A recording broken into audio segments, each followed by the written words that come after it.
hymns, prayers, and lamentations, the Raizal community met at the First Baptist Church to hear the final decision of the International Court of Justice. Moments before the official pronunciation of the court, Pastor Raymond Howard, president of the Amen movement, manifested that the island have people with hope and faith. Something very important, and I want to send this message out there to all the Raizal people from this glorious ancestral Raizal territory. Let this thing bring us together as one. We need to be together to stand up to defend our house, our home, our family. The spirit of our ancestors that have gone on in the past, I believe they are pleading and they are crying out to us to rise up as the great people. And not only the spirit of our ancestors, but I believe those that are still to come in the future, 50 years from now, 100 years from now, 200 years from now, we have to get up in order to stand for them, that when they come, they will still find a Raizal territory of San Andres, Providence, and Catlina.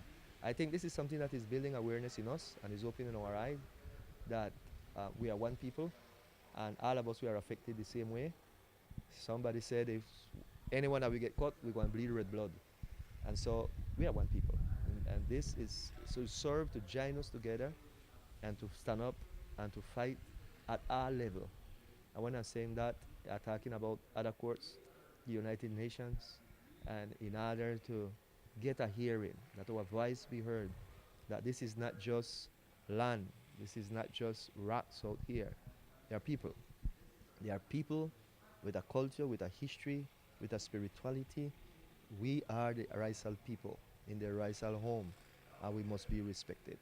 After 2 hours watching the final decision of the court, will give Colombia sovereignty over 7 keys, but at the same time guidance to Nicaragua over the sea waters that belong to the archipelago of San Andres, Providence, and Catlina. For many years, the president of the Amen movement manifested that the community trusted in Colombia, and once more they failed.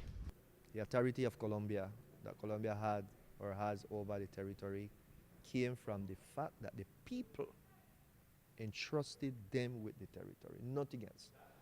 No royal document, nothing that they can prove or show. Is the will of the people was to unite to them that gave them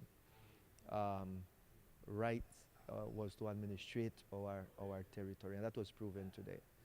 And they have been a very, very poor administrator of our territory, ignoring the people, doing things without consulting with the people, and that has led again to the severing of our territory and the richest part of our territory. That is painful.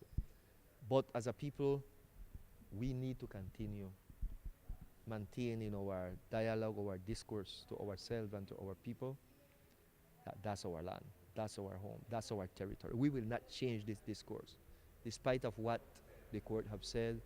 It have always belonged to us as a people from the province of Providence that is stretched over a vast territory that, of course, the Atlantic coast of Nicaragua pertain to that territory also, because that's who we are. We are the one people.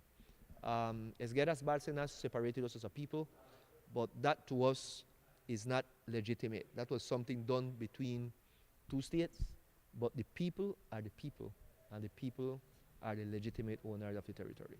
The president of the Amen movement sent a special message to the president of Colombia, who will be in the island in the next hours, to ratify the sovereignty over the archipelago. Is beyond our understanding. It's beyond our understanding, and it goes deep within our feeling to come and to talk about sovereignty. Sovereignty over what? Sovereignty when we have lost a big chunk of our territory. Sovereignty that had been exercised for hundreds of years by the people. A president does not exercise sovereignty. Military does not exercise sovereignty. Sovereignty relies in the people. The people, the Raizal people, have been sovereign in these lands, in this territory, for hundreds of years, and that will not change. And we are determined that that will not change. The president will come here and do his thing and say his words, and then he will fly back to Bogota. But we are the one who remains in the problem. We are the ones who will be limited now to go where we have been going all this while.